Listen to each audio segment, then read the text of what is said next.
Hey guys, and welcome to another edition of Happy, Sad, Confused. I'm Josh Horowitz. Thanks as always for listening or watching on Spotify, if that's where you're taking us in, or if you're on the YouTube channel, welcome aboard. Give us a like, a subscribe. You know what to do. Click the button. Week in and week out, I try to give you guys the best possible conversations, extended conversations with the best actors and filmmakers known to man. Just last week we had Florence Pugh.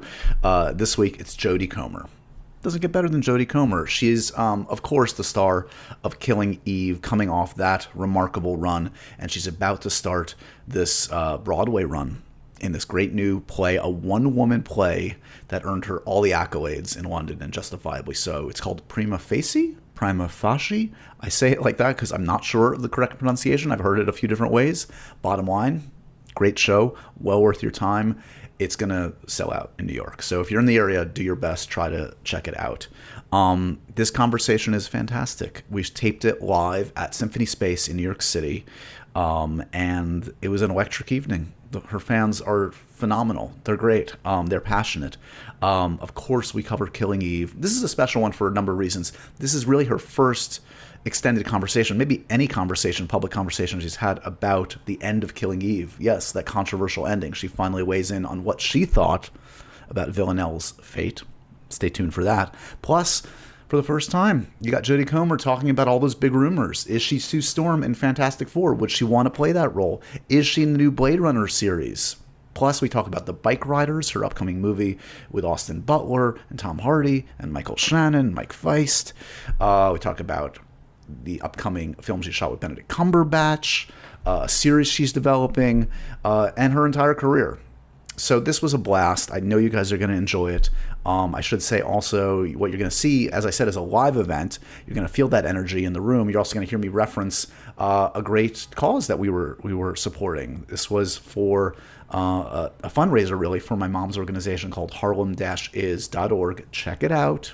Great organization, great website that documents the heroes, the cultural leaders of Harlem. And you could do worse than give $5 or $10 or $50 if you are so inclined to support such a great organization. So check it out, Harlem-is.org. Support, if you're not going to support me, at least support Mama Horowitz. Come on, guys. All right, let's go to the main event. Remember to review, rate, and subscribe to Happy, Sad, Confused. Hit the subscription button and spread the good word. Follow me on social media, Joshua Horowitz. Give us a like, a good review. You know the drill. You know what to do. I hope you guys enjoyed this chat. It was a special night, and now you're going to be a part of it. Here is me and Jodie Comer in New York City, Symphony Space. One fantastic night. Enjoy. Ladies and gentlemen, please welcome the host of Happy, Sad, Confused, Josh Horowitz. Hi, guys. Hello. Hello, New York. Hi, guys. Welcome to this Happy, Sad, Confused Live. I am indeed Josh Horowitz. Thank you so much for coming out tonight. This is a very special event for many reasons. Welcome to those of you that came out in person. Hello to all of you watching around the world. We've got a worldwide audience tonight, as you can expect. Our guest today has a bit of a following around the world. I want to make one little small plea that will probably fall on deaf ears. I know you guys are going to try to record this, you jerks out there. You're going to try and spread it around. Don't record it. Don't spread it around, because this is for you guys right now. This will become available as a regular Happy, Sad, Confused podcast at some point, but we don't want it ripped in a bad way and whatever. This is for you guys tonight. So if you do me a solid, don't record this. Don't spread it around, please. Thank you. In addition to this being special because this is my neighborhood I grew up in, the guest I love, it's also a fundraising event for an organization that's very, very important to me. It's Harlem-is, Harlem-is.org. I would highly recommend you guys check out this organization that documents the living cultural history of Harlem and documents its heroes. I happen to be a big fan of it for many reasons, not the least of which is that it's created by my mom, Barbara Horowitz. So yes, so that's important. But I feel like as much as you love the Horowitzes, me and my mom, you're really here. I know why you're here, guys. Let's be real.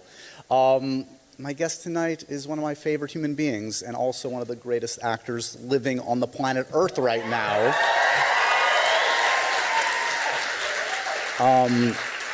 She's, of course, an Emmy and BAFTA winner for her work in a little show called Killing Eve that many of you might have heard of. She's about to make her Broadway debut, guys, in Prima Facie.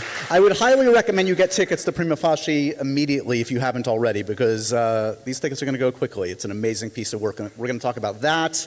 We're going to talk about all aspects of her career. I want to hear a big, warm New York welcome for the one and only. Give it up for Jodie Comer, everybody.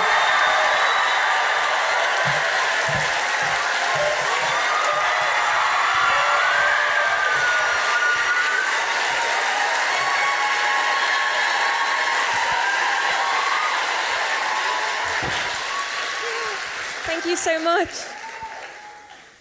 Jodie, welcome to New York, Jodie. Thank you. It's so nice to be here. Thank you very much. So you've made the move for Broadway. This is an exciting moment. Thank you for. Okay, so talk to me first. Have you ever spent like a big chunk of your life in New York? Is this going to be like the first solid New York moment? This is my first solid New York moment. I've always been here for like a couple of days for like press and work stuff, but I've got like a three or 4 months here. So I want to fully immerse myself in I want to be a local by the time I leave. Well, basically. I've got some helpful Tips? tips and gifts, actually. I've got some wonderful. gifts for you. Here we go. Here's your New York goodie bag. So I was hoping to get, do you know what Duane Reade is, first of all? Wait. That's a pharmacy, right? It is, okay. She's legit. Yeah. Walgreens owns Duane Reade, so that's what this is. Okay. So I've got here a Yankee cap for you. Amazing. Okay. I will wear this. Please. I mean, it's a little cliched, but I mean, look, it's an I Love New York. No, you're going to have one of them. You gotta have that. I Love New York shirt, of course. Can you sign this for me? Yeah, I don't think that's gonna help the resale value. And most importantly, the best cookies on the planet. Have you heard of Levain cookies? Do you know what these are? No. Okay, everyone's a big fan of them. If you get hungry during the show, there are 8 cookies in here for you. Thank you so much. Thank you. Of course. Can I take the bag as well? Yeah, I suppose. Thank you very much. We're falling apart already.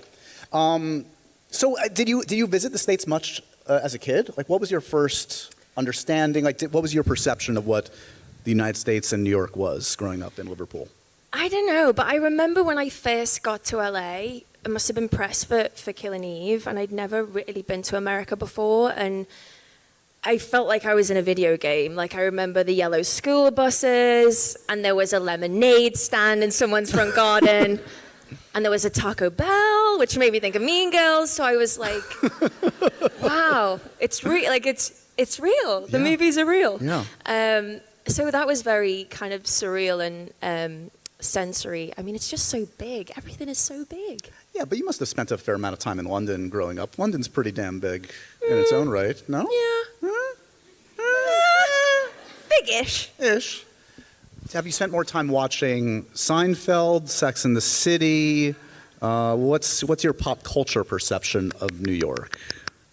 Probably Friends. Yeah, Friends. There you go. Yeah. That makes sense. That makes Yeah. sense. That makes sense. Yeah. Okay, so let's first talk about what brings you to New York, because this is a really special piece of work. You, first of all, before Prima Facie came out in London, give me a sense of your theater background. How much work on stage had you done?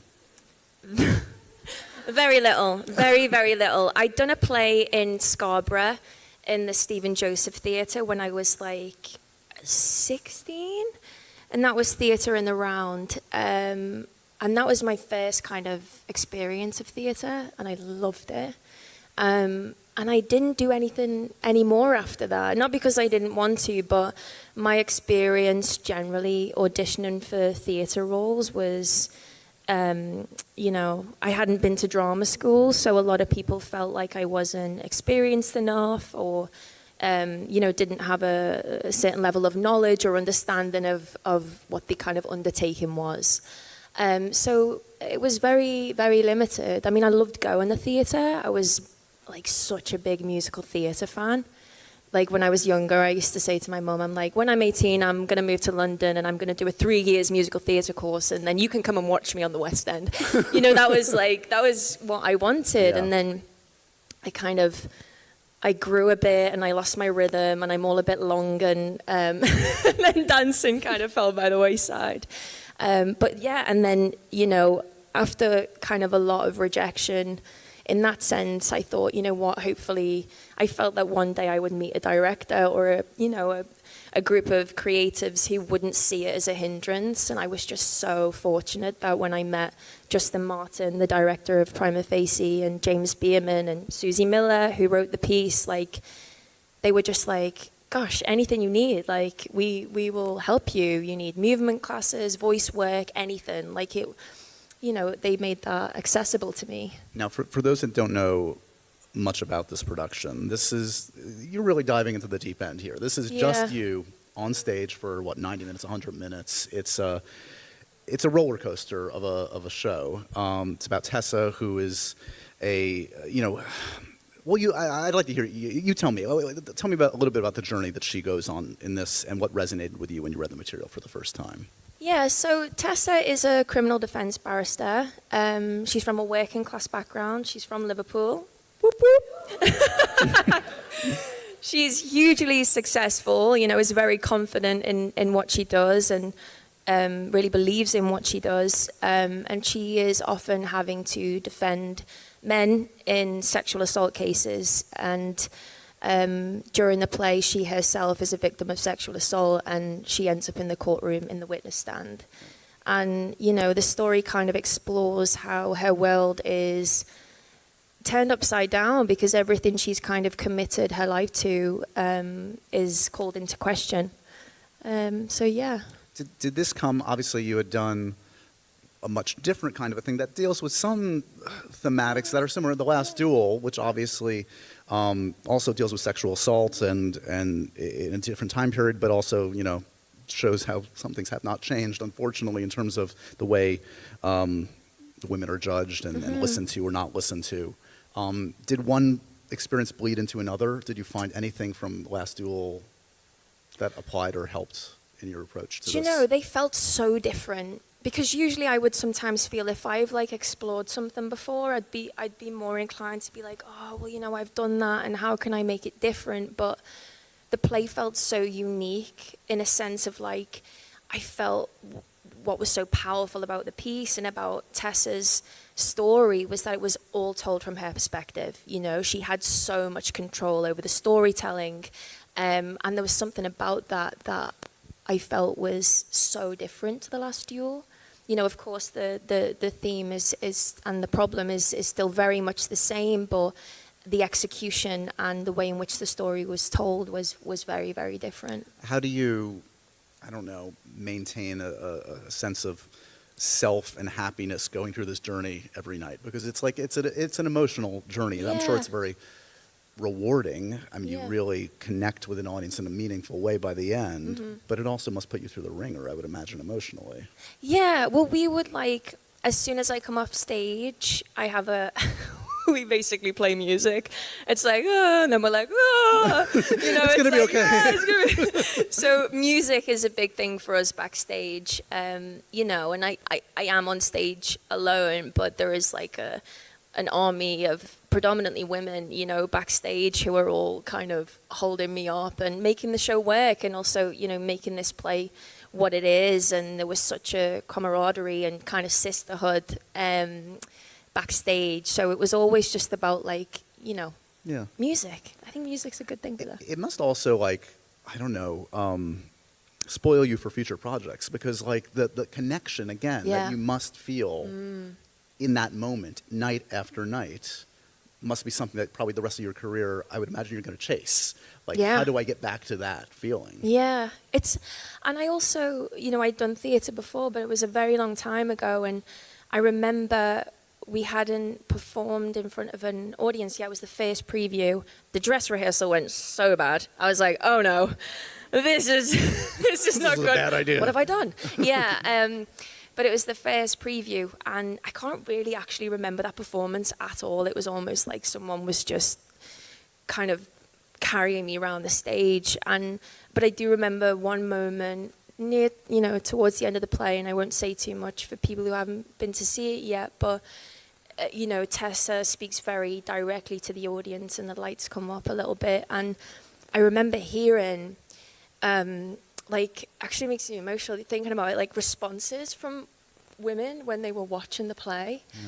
And I don't think any of us were quite prepared for that. Like in the rehearsal room, you're speaking about a statistic and a 1 in 3, and then you're faced with it, and to hear it and feel it was like, you can't compare it to anything else. And I'd been told that so often, from other actors, because I was also like, well, what is it? Everyone speaks about theatre as, being so special, and I'm like, what is it? And it's that thing that you can't replicate it's like the sharing of energy, During the run, who visited you? Who came backstage? Who surprised you?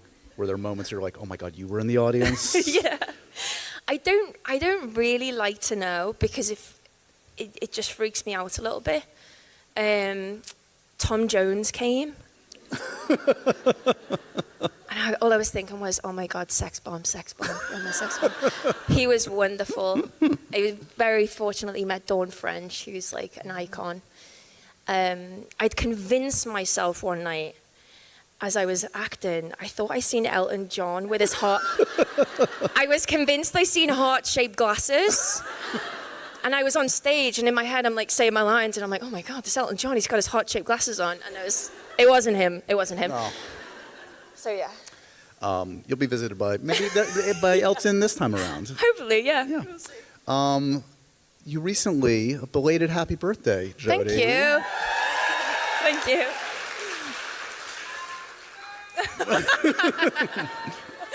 Thank you, guys. Thank you. So it was a milestone birthday too. Yeah. So, Big 3-0. Big 3-0. I feel like it's going to be good. I'm excited for my 30s. Do you feel like you got your wild years out of your system in your 20s? Yes. Yeah.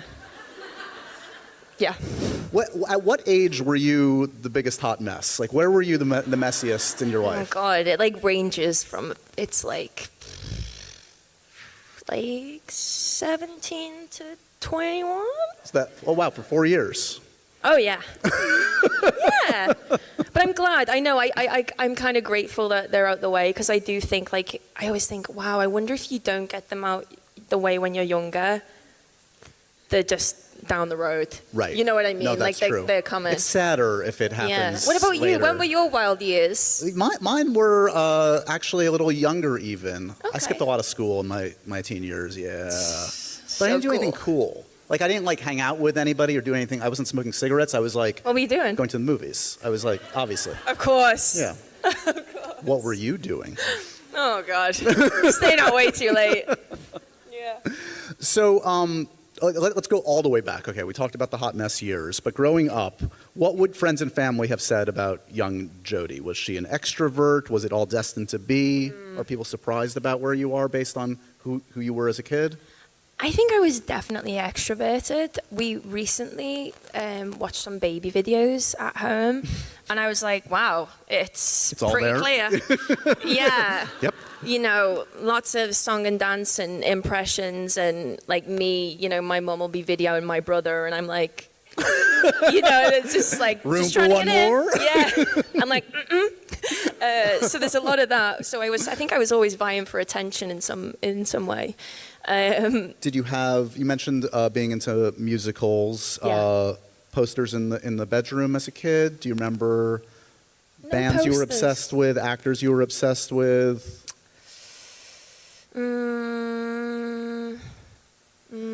What about this? I think. Films you were obsessed with as a kid? As a kid. But to see the thing, when I was a kid, I wasn't really a film buff. Okay. I just, I loved Disney. Sure. Home Alone, when I was a kid, it wasn't like I looked at film as, an art form and something I could be. I wasn't like you, Josh. Home Alone is an art film. But it's I true, don't know what it's you're true. talking about. I know, but I feel like, Yeah. I wasn't watching anything, extremely sophisticated. I got you. And and it was only like when I got a bit older and I realized, oh, like this is actually a profession and these people aren't really these people, and that I made the connection. Is there a film that made you cry the most as a kid? What's the film that's made you cry the most over the years, you think? Fox and the Hound. Oh. Right? Yeah. I say this every interview, but Billy Elliot. Oh, right, Billy Elliot. That's like every time I watch that, I'm like, oh. Yeah. Jamie Bell's really good in that, don't you think? So good. You know what? I'm a friend of Jamie Bell's, and I asked him for a favor. You're like, here he is, everybody. He's not here, but we do have a video. No, you don't. Let's take a look. Jamie Bell, let's watch. No, you don't. No, you don't. Are you kidding me? It's coming. It's coming.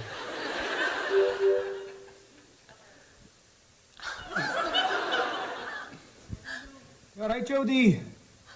You all right, our kid? I'm not going to do it in a Scouse accent. That would be bad. Happy birthday. It's Jamie. I don't think we've actually ever met, ever. But Josh asked me to do this as a favour to him. Little does he know it was actually a favour to me. Do you remember that script that we were sent? That we were maybe going to do together? What if there was like an extended dance sequence in it? Just a thought. Would that twist your arm at all? Don't think about it now. Don't answer it now. Happy birthday. I want to wish you the best, and I want to wish you every continued success. You are certainly one of our most fiercest and bestest and most scousest actors that we've ever had. I wish you the very best. Josh, hello. And thank you. And Jodie, now you owe me a favour too. So I'll see you at the read-through. Lots of love. Thank you. My cheeks are sore. I might be stuck. He's a charmer. Thank you for that. Oh, thank Jamie. I will. I want to see him. Were you guys going to make something together? Do you know what he's talking about? Yeah. But, as sometimes with these things I've learned is like you can say yes to something in like the January and then you do another job and it's like schedules change and things don't work out. And it was one of those situations. It wasn't because I was suddenly like, you know what? Actually, no, I don't want to do this. It's like those things happen sometimes. But yeah, he's not lying. So is singing and dancing in a film still on the list? Yeah. Yeah. I've been saying this for like 6 years or something. Still no one. I don't think anyone's taking me seriously. Have you done like the movie musical audition by now? Like, do you? Yeah, I have. What's the glitch? What's going on? I don't know. Say no more. Okay. But no, I believe it will happen. It's just a matter of time. Okay. What about the live-action Shrek movie? You're a big Shrek fan. I would love that. I don't even need a live action, guys. They're going to bring out like a 5th one soon, right? Something. Right. I just want to be a voice. Are you a purist? Do you like the Puss in Boots movies too, or do you like? No, you're more Shrek. That was really aggressive. No, I just. Antonio I'm Banderas Shrek is all the very way. angry right now. Yeah. No, it's more just Shrek. But I would just like to be. I would also love to be, in an animation. Before we get to animation, I have some Shrek trivia for you. I want to see how well you know Shrek. Oh no! Because you pretend you're this expert, but a lot of people say they're Shrek experts to get the cool cred. I can't believe you're doing this to me. You're going to expose me in front of everyone. I have a lot of easy ones. Let's start here. Let's see. Who does Lord Farquaad torture in his chamber? Who does Lord Farquaad torture in his chamber? The face with the mirror. No? Oh, there are gasps in the audience. Isn't that... Who? Gingerbread Man! Oh my god! Not the buttons! Of course! Oh my god. Thank you. What breakfast does Donkey love?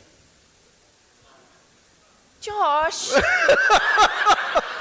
I haven't watched it for a while. Can you name the iconic Smash Mouth song played in the movie? Wait, this is so... Where does Shrek live?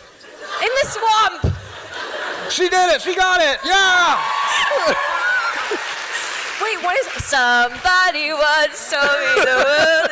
It takes a minute, guys. It just takes a minute. Whew, that was a God, journey. I've got to rewatch that. Wow. Now I'm definitely not going to get a part in it. I'm sorry. Look at that. Sabotage. Jamie Bell will work with you, just the Yeah. Trek community will not.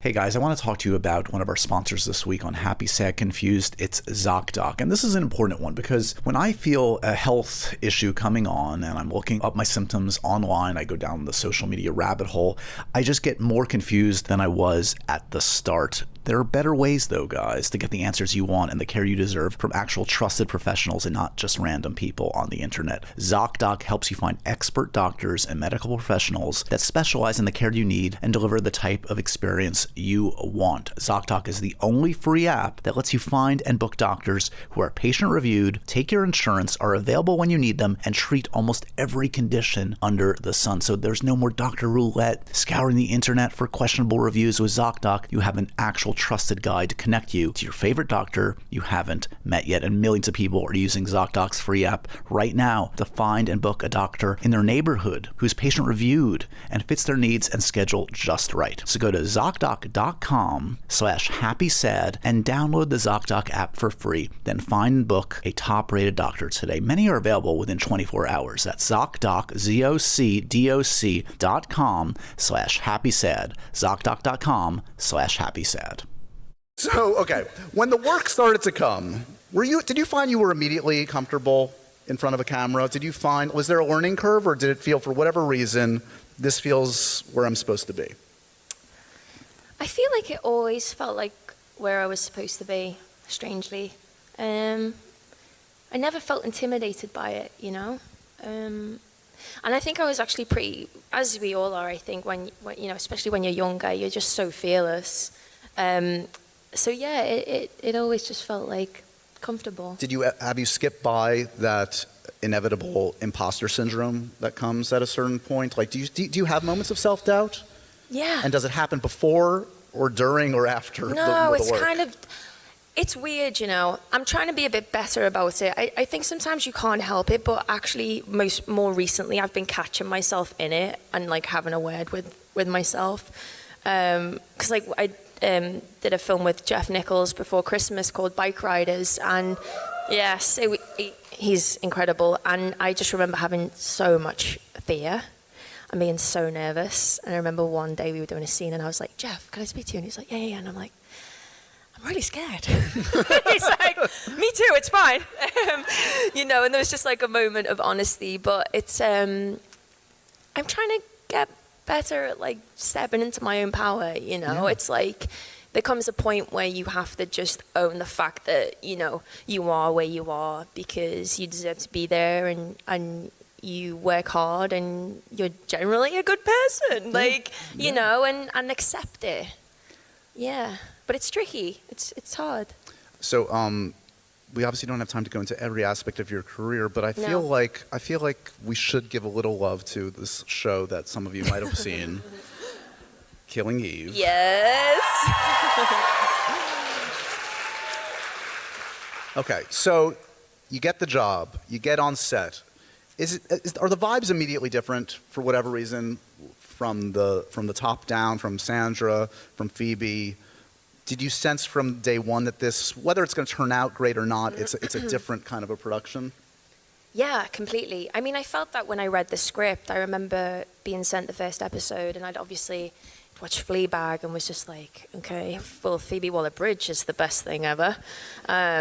You know, and was so curious what she'd do next. And I remember reading the first episode and being like, wow, I've never read a script like this before, and it just felt so fresh and exciting. And then, you know, to meet the costume designers and the set design and the, you know, Harry Bradbeer, who started us off as kind of lead director.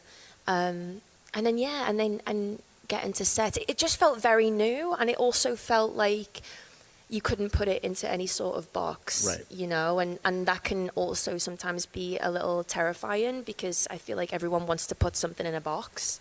It's this meets that, or it's this was. So when it isn't, it's, you know, it's the unknown, which is actually, I think, when the most kind of brilliant things are brought to life is when it's, you're not quite sure what it is.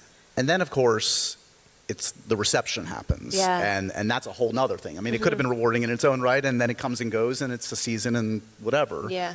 But, I mean, do you remember when it premiered and when the reviews started to come in and when you started to sense, oh, this is clicking with audiences in a really profound way? I feel like, well, I remember when we went back for season 2 and we were filming in London, and I remember, you know, there'd just be if people noticed us filming, there'd be like so many crowds of people, you know, whereas like the first year we were able to just kind of go unnoticed and no one was really bothered. And I remember that response. I remember the Halloween costumes, you know, the fan art, and also like just people, you know, approaching me in the street. You know, I'd never had it that much before and it was always Villanelle, you know. It was like there was so much enjoyment. Thank you. You know, people were so excited by her and like, oh, she's brilliant, you know, like she's so bad that it's good, you know. And I love that because it was always like people was telling me something that they didn't really want to admit to, which is great. Say this. Yeah. Like, I mean, so it's so wonderful. And of course, it works for a number of reasons, and primarily it's that relationship between you and Sandra in the show that works so well. Yeah. Let's look at a clip and talk about it on the other side. No! Okay? Any memories spring to mind from that particular scene? Yeah, I do. There's a couple of memories, actually. I remember, because I had massive high heels on that we had to take off. So me and Sandra were a similar height for the dancing. But what I love about that scene in particular, I remember I kind of had a light bulb moment within this scene of when Villanelle admits to killing so many people, and Eve is so, maybe accepting is not the right word, but she doesn't judge and react in a way that she's so often met with, you know, like right. At that point, if I remember correctly, it's like Villanelle is feeling like she is this awful person as a result of what she's done, and there's just a moment of stillness. And I remember finding that with Sandra, you know, there's a lot of moments like that we'd have on set that sometimes we would come to and we'd be like, how are we gonna do this, you know, how are we gonna find this in a way that feels honest? And I feel like the relationship that me and Sandra had, it was like so trusting that we always did, you know, it always kind of fell into place, and it was a lovely kind of calm moment in between all the craziness. Did you guys burn each other's numbers after the show ended? Are you still in contact? No, we still got each other's numbers. Okay, good. But yeah, it's that thing, isn't it? Of like, you know, you do a job for so long and then, you know, you part ways. It's the nature of the business. Yeah, it's something you have to get so used to. Yeah. Yeah. Did you ever imagine becoming a fashion icon, a style icon, being in the cards thanks to Villanelle? I mean, her many looks, the iconic wardrobe, really set her apart from the crowd, clearly. Yeah. I mean, she's the style icon. Well, I'm like a t-shirt, jeans, trainers kind of gal. But no, it was remarkable, actually. I mean, when you know, you think back to like the Molly Goddard moment with the pink dress, it was just like, it was crazy. And it was amazing. And also, you know, I think that was like Molly's first collection, and that hadn't come out yet. And, you know, Phoebe Gay, our costume designer, had found it, you know, and sourced it, and it was her idea. So it's so great when you work with people who are so creative and, you know, kind of one step ahead of everything.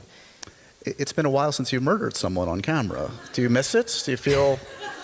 Wait, has it? Was that a reaction before I said the on-camera part? I don't know. I don't know. It has been a while. Yeah. Do you think you still have the muscle in you? Do you think you'll be ready when duty calls? I think so. Yeah, I think so. We were talking too. about muscle memory before. Maybe it's like one of them. It just comes back to you. Right. Yeah. Jodie Never annihilates leaves. the room. She's like, I know how to do that. I've done that Still before. got it. Yeah. Look, since the finale of the show, I don't know if you've chatted about it, but obviously it got a big reaction from the audience. That was mixed. That was very mixed. Being diplomatic, I know I've seen it. We've all seen it all. Where were you at on the finale? I mean, did you anticipate the reaction from the mixed reaction from the crowd, from the fans? I mean, I did anticipate a mixed reaction because I think that, you know, we have such an incredible fan base, and you know, you've all lived with this show for such a long period of time that it almost feels impossible, you know? Like, it was tricky, you know, to dictate what would feel right or what people would believe was right for the characters. I don't like thinking of her floating around the River Thames. So I think she crawled out. Or like, yeah, maybe she's been like reborn and now she's having to deal with her like past life karma. I don't know. But was there a discussion at the time of like, can we shoot a little more? Can we maybe give it out? Can we, or was it just sort of, this is what it is going to be? It's hard because it's like, you know, you don't always have the episodes like in advance. Like we read on that show, you know, you're really kind of working right up to the, you know, the kind of final hour. So yeah, there wasn't really like, oh, why don't we shoot this option and then, you know, try something different. But it's tricky, you know, and you want the fans to be satisfied and feel like, you know, the characters came away with what they deserve. But yeah. Was there for you a period of mourning after the show? I mean, you devoted, you know, a few years of your life to this, and it changed your life in many respects. Yeah. Was it tough to kind of like come out of it and like get back to work, or did going back to work kind of help? Yeah, I feel like I had my moment of mourning on set because, you know, the scene on the boat. They know the scene. Whatever you're about to say, they know the scene. The scene on the boat at the wedding where Sandra's dancing in the crowd. Yeah. And I was off camera. Oh, there was a shot where I was on camera as well, actually, but I was just watching her dance and the music was on, and I had this moment where I was like it hit me in that moment where I was so emotional. I was like, I'm not sure this is quite right for the character, but this is how I'm feeling. So yeah, I feel like I had a real moment there, and that's where we wrapped. Actually, we wrapped on that boat. So I feel like I'd have those kind of little like bittersweet moments on set, you know, like kind of witnessing it and like feeling so grateful and how brilliant it's been and how fun it's been. It also must have been and continues to be mixed with such excitement because, you know, coming off of that, and obviously your career had been going very well prior to Killing Eve, but like what that demonstrated that you could do has offered you so many exciting new opportunities. Yeah. I mean, to look at the film work you've done, and basically Free Guy was the first film you did, which is crazy to think that, let's see, so you've done Free Guy, a huge hit, a giant Ridley Scott film, which was fantastic, The Last Duel. You pop up in a Star Wars movie. You've got, I mean, like, you're operating. I had a day free. Well, you know. But, like, I guess, did you know kind of, like, what opportunities you were looking for in the wake of Killing Eve? Like, did you have a plan, or was it more of, like, acting on instinct? And what does it continue to be in terms of how you choose your roles? Yeah, I think it's always instinct, you know, and it's about the material and what kind of like emotion it provokes in me. You know, I just feel like when you read something, you either feel really compelled or you don't, and I always just run with that, you know. I think your gut never lies. You know, but I was so like, I'd always wanted to do a period drama, and then I was like, Ridley Scott would like to speak to you. I'm like, oh my God, okay. You know, and also, you know, to work with Sean Levy and Ryan Reynolds on this kind of huge blockbuster, which was so much fun.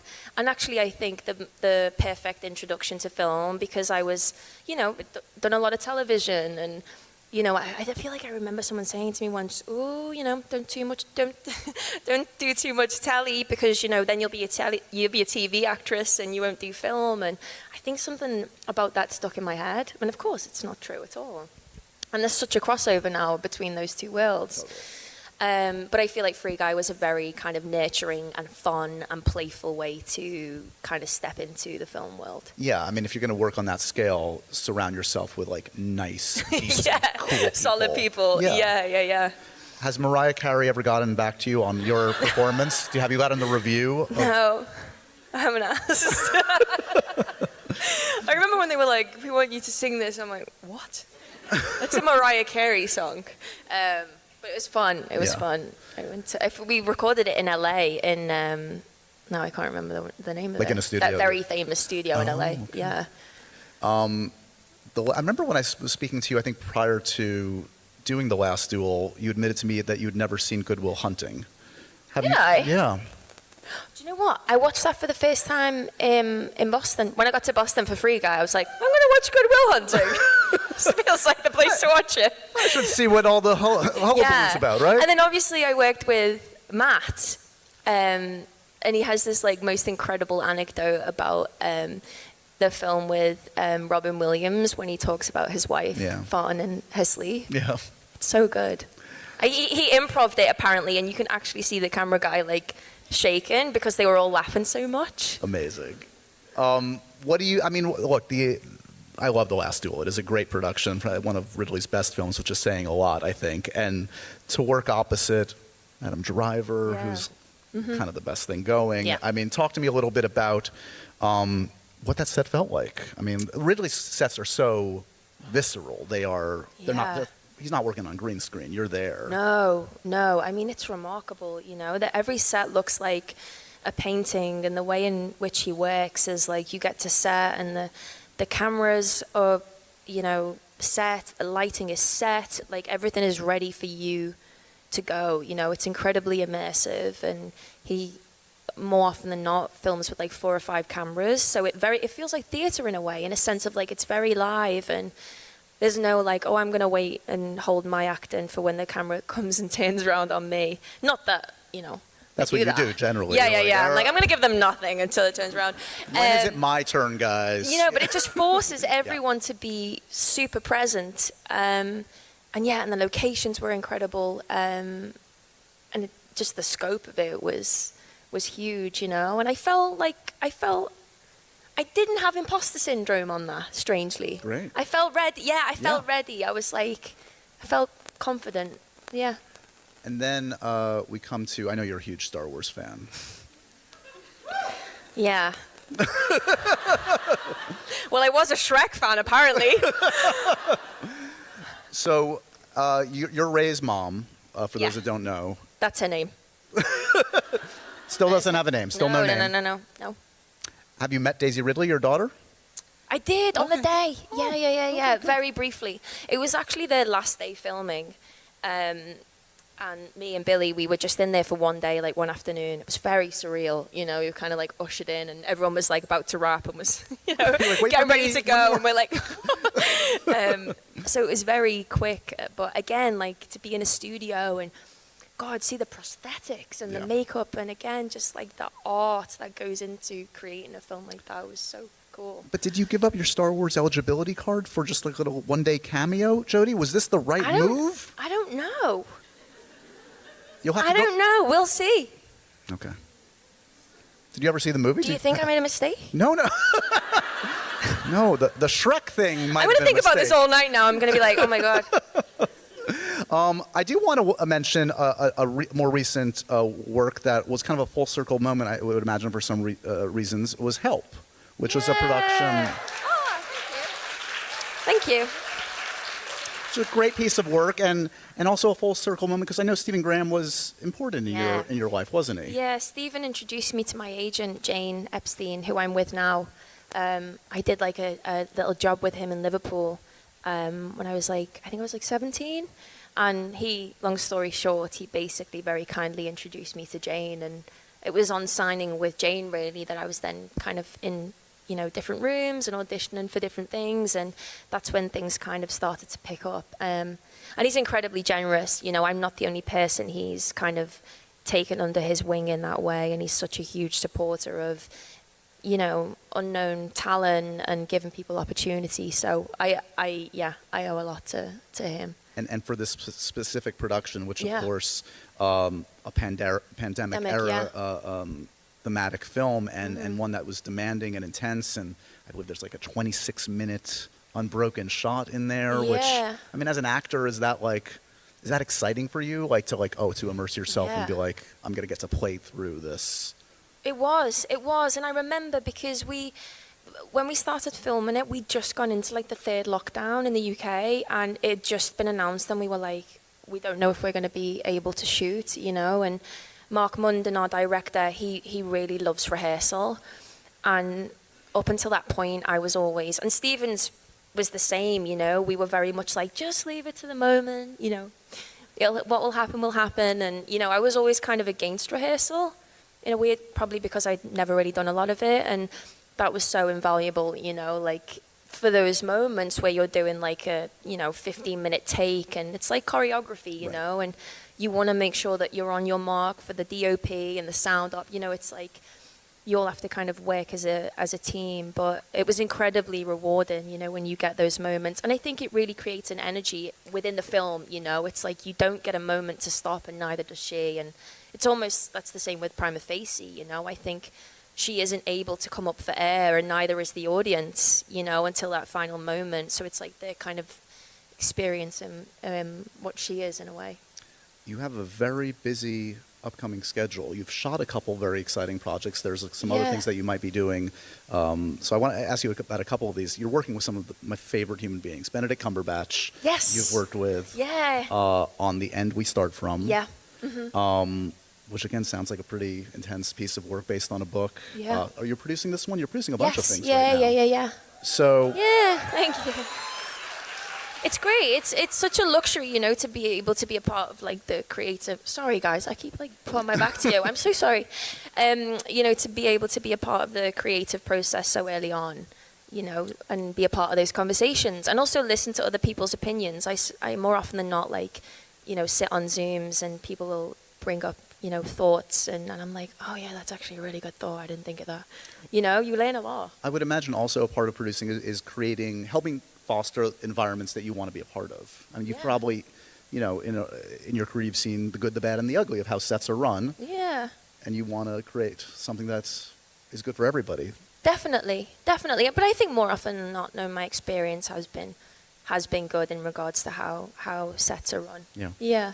So, can you talk to me a little bit about what drew you to this particular book? Yeah, well, it's a book by Megan Hunter called The End We Start From. Mahalia Bello is directing it. You know, and it's about a woman who she gives birth at the start of the film while London is simultaneously hit with flooding, you know. So it's kind of set within a climate crisis, but is essentially a very intimate story about motherhood and Mother Nature and the kind of will and power that both of those things hold. Baby in every scene almost. Yeah, so I knew that was going to be tricky, you know, and because I think a lot of people go, oh my God, baby in every scene, they think of time, money, you know, and that's true, like it's tough, but then like whenever the baby's on screen, you're just like, oh, because they're so honest, they're not trying.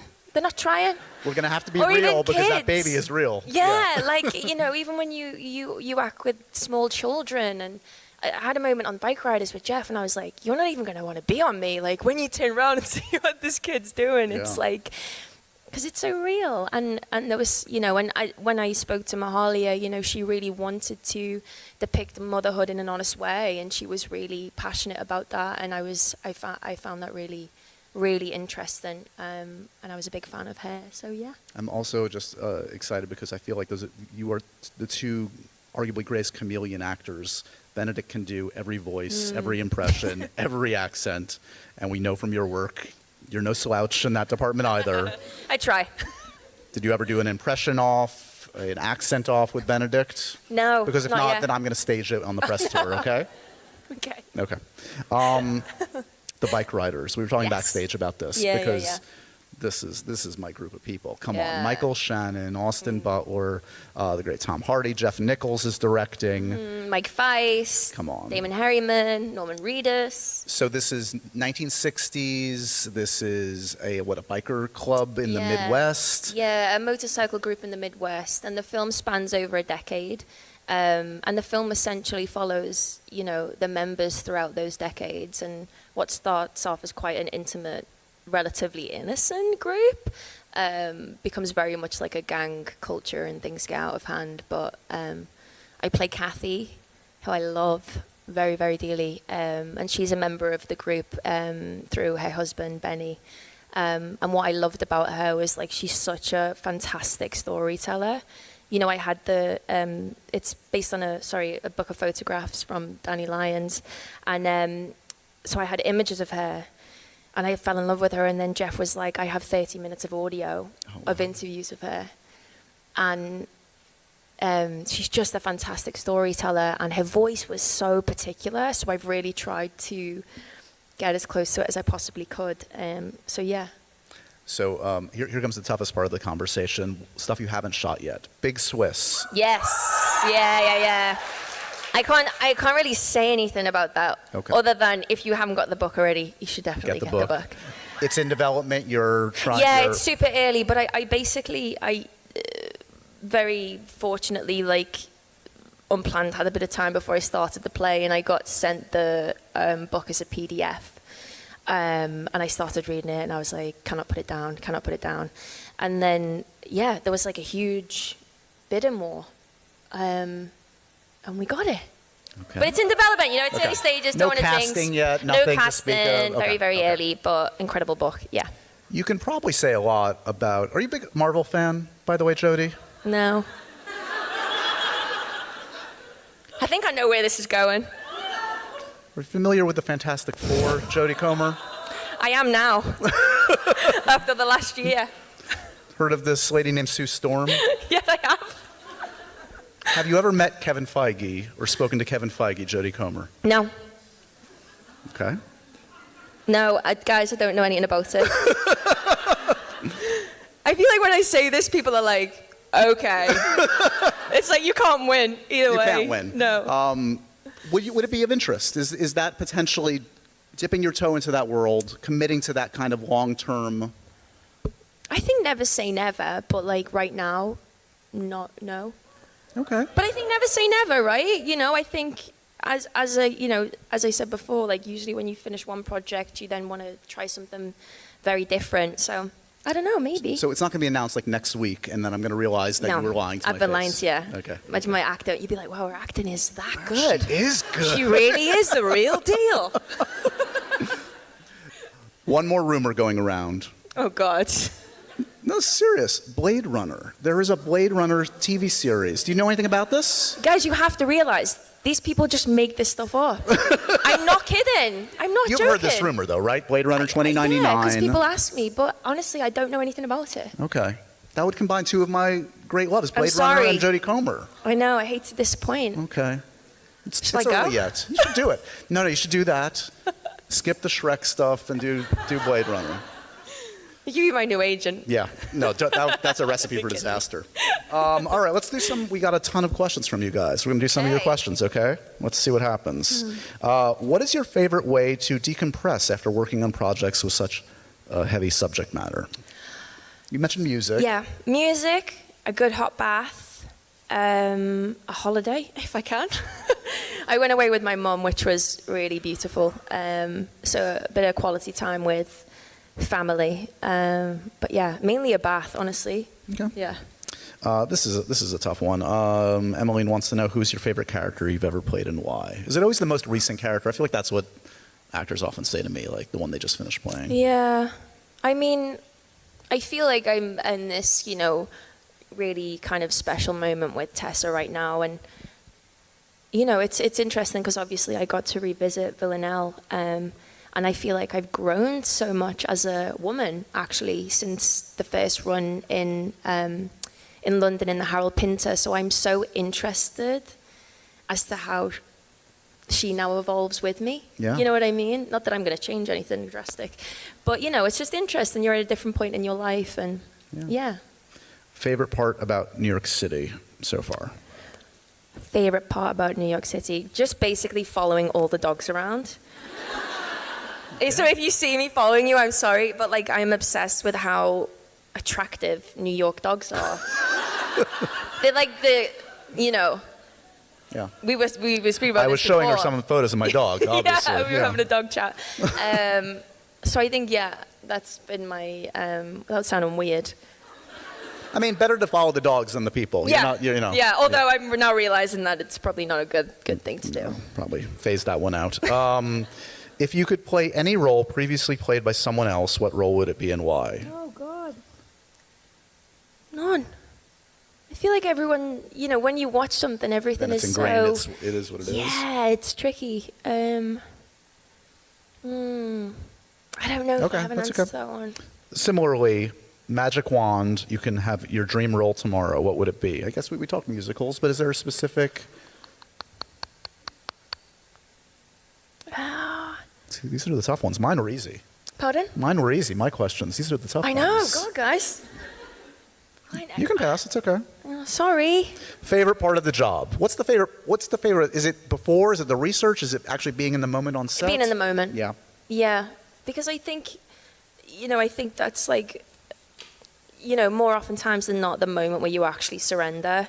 And that's what it's about, when you come home from a filming day or from the theater, and like when you genuinely feel like, I figured something out there, or I feel fulfilled, and and then, but that's the beautiful thing about theater, is like it's experienced there and then, and you feel what the audience is feeling. Whereas like sometimes it's tricky, if you do a film or a television series, and then then it becomes something else entirely, and people have formed their own opinions and say whether it was good or not, and you have to let go of it. So I feel like it's always the moment on set that's that's when it's sticks. yours. And Yeah, you haven't given over. exactly. It's personal. Do you have any pre-show rituals when you're on stage? I have many, but I don't. Are you superstitious? Is it like vocal Maybe I warm-ups? am. What is it? I don't know. It just feels like a very private moment, Wow. It's nothing crazy. Don't get me wrong. It's probably what everyone does. She stares at dog photos of other people's dogs. No, again, music. Yeah. Like, again, I have like music, because I used to get quite, when you hear the audience kind of coming in. So I more often than not play some music beforehand. But yeah. We're back to New York City, favorite New York City food. So yeah, you're going to be here a few months. What are you going to exploit that we have in our fair city? I haven't had a bagel yet. I need to go. Where can I get a really good bagel? Essa Bagel's good. I think Essa Bagel's a good one. H&H. Well, I'll get you a list. We'll get you a list. I need a good bagel. Yeah, you're in the right spot for that. We were talking about pre-show warm-up. What about this? Is there an acting exercise, warm-up technique that you find helps you? Well, I mean, with the play, like, it's all about warm-up, and I think I really had the newfound appreciation when I was doing it of like, wow, your body is an instrument and you have to take care of it. And so there's a lot of vocal warm-ups, a lot of kind of like just stretch. I get to like the theater, like, right. Some half an hour earlier or whatever, and do all my, all that kind of stuff. You have to get over yourself. Like at first you're like, oh God, it's all a bit weird. And then by the end of it, you're like, I need to warm up. Yeah. Yeah, exactly. Yeah. When for the run, when you're on stage, like, are you living like a monk? Like can you like enjoy life? Like, or are you kind of just devoted 90% of your body and mind to work? It's tricky because I really feel like I haven't got that balance quite right. Like, when I went into the play the first time, I was actually very fearful, and I think there had to be an innate part of me that believed I could do it, otherwise I wouldn't have said yes, Sure. But I think, surface level was just like, hope I don't mess this up. I've, I hope I can kind of follow through with this. So yeah. Megan wants to know, what was the most challenging acting skill you had to adapt from screen acting to stage acting? What was the most challenging? I guess adapting, I've had this conversation with many actors over the years. Like, is there a difference in your mind between acting for a camera and acting on stage? Projection, using your voice, I think, and also your body. Like, I suddenly was like, oh yeah, like when you're on set, more often than not, they'll be in a close-up, and you can have your Ugg boots on, and you maybe not be aware of what your hands are doing entirely, but when you're on a stage, it's like every part of you is, emitting an emotion and telling the story, and especially, for the people who are right up the back in the balconies. So that was something I really had to kind of, I guess, become more aware of and hone in on. Yeah. Sorry, I can't read. Tirza? What advice do you wish you had gotten during the beginning of your career? Or what advice would you give any aspiring young actress? I would say, don't take no for an answer. I feel like a especially, like kind of speaking about the play and, I think believing in yourself, like always having that kind of self-belief, because you will be told no more oftentimes than not. And, if someone says you can't do theatre because you haven't been to drama school, okay. Maybe the stars may need to align and you may need to meet people who are patient enough and willing enough to help you, but like it isn't impossible. Yeah. So don't take no for an answer. Are you? Yeah. Do you watch a lot, film, TV wise? What's your? Yeah. What are your latest obsessions, TV or film? What's White Lotus. Yeah. Obviously. It's the best job for an actor. You get to go on vacation basically, and so I know they look read like Mike they White's have words. The best time. Yeah. I was obsessed with that recently. What else have I watched? I haven't been watching an awful lot of TV actually. I watched Close recently, which was a beautiful film. Oh yeah. Well, yeah, I can't think of anything TV-wise. All right, so we're going to end with my profoundly random questions for you. You ready? This is the Happy, Sad, Confused, profoundly random questionnaire. Okay. Dogs or cats? Dogs. You told me you're a hoarder once. What do you hoard? What do you collect? I'm not a hoarder. You said, I have it on tape. It's literally... No, I just like things. Like if you see like a shell or a leaf or a stone or something. Like, I don't know, I make things mean something. Like, okay. I'm just like, I collect little things. I'm like, oh, I'm gonna, that's gonna remind me of that moment. Right. So like things that you don't need, basically. Do you collect stuff from set? Like, do you have like mementos from? No, just from like the street or the park. Yeah. Cool. Yeah. Sure. Yeah. Fan art? Have you collected any of the fan art over the years? There's a lot out there. Well, there's when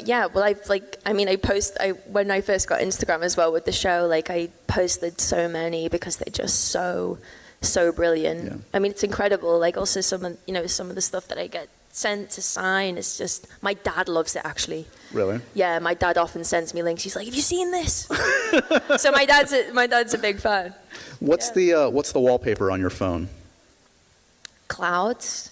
Oh, okay. But it's like, clouds. But not like generic clouds. Specific clouds. Like it's kind of like the cosmos cloud. Like the cosmos, but even the clouds on there. I don't know. It's like, I don't know.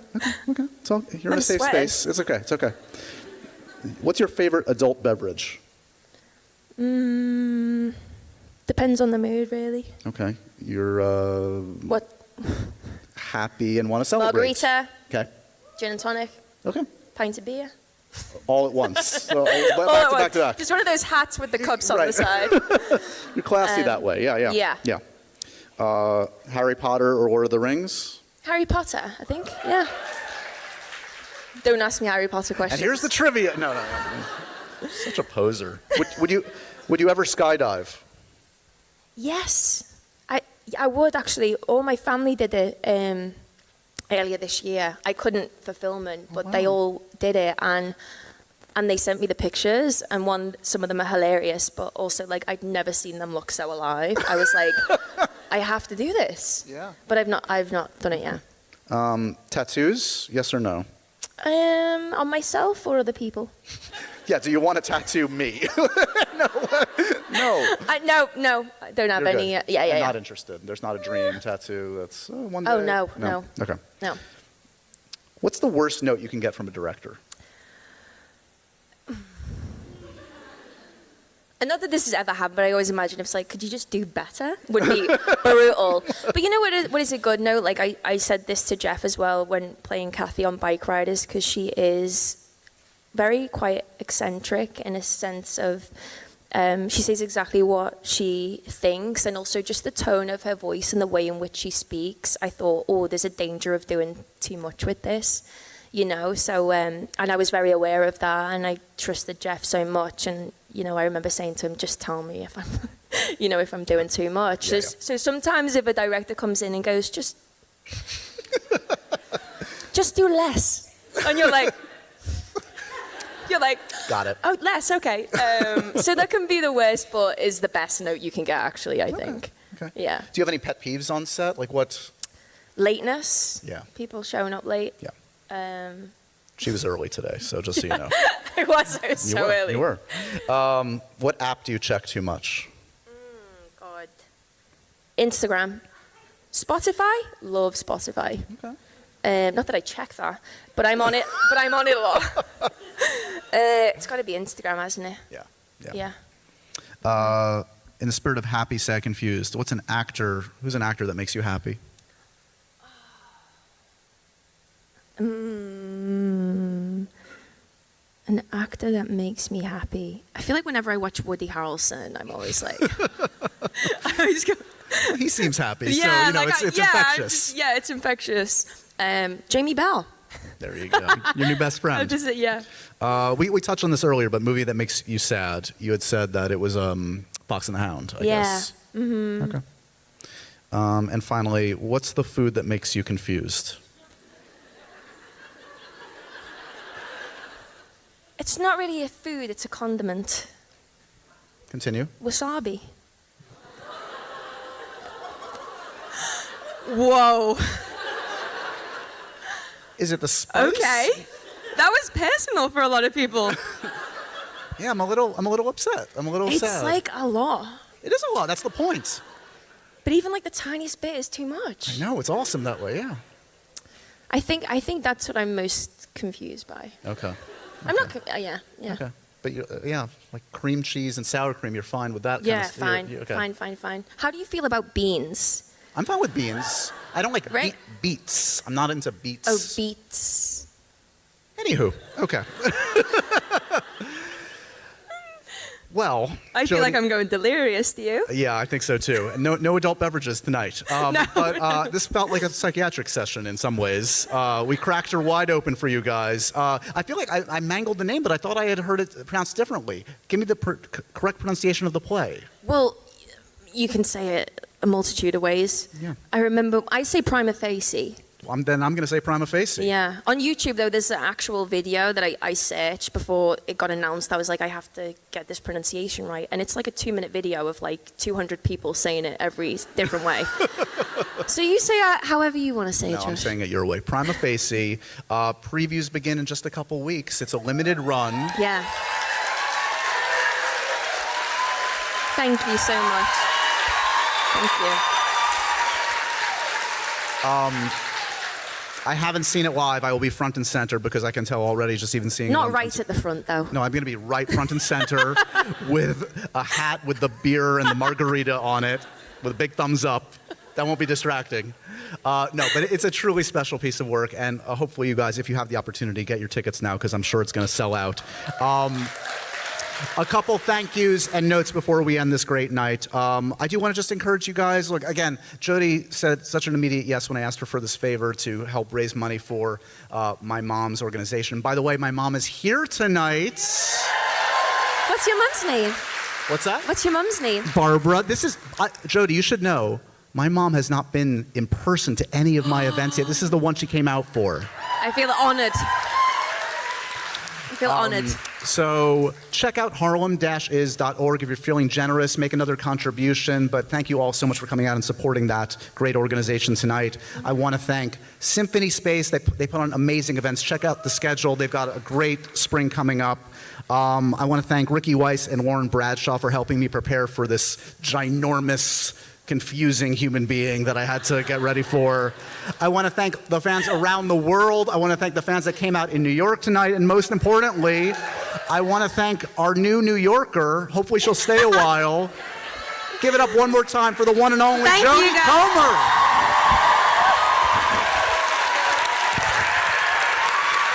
Thank you so much.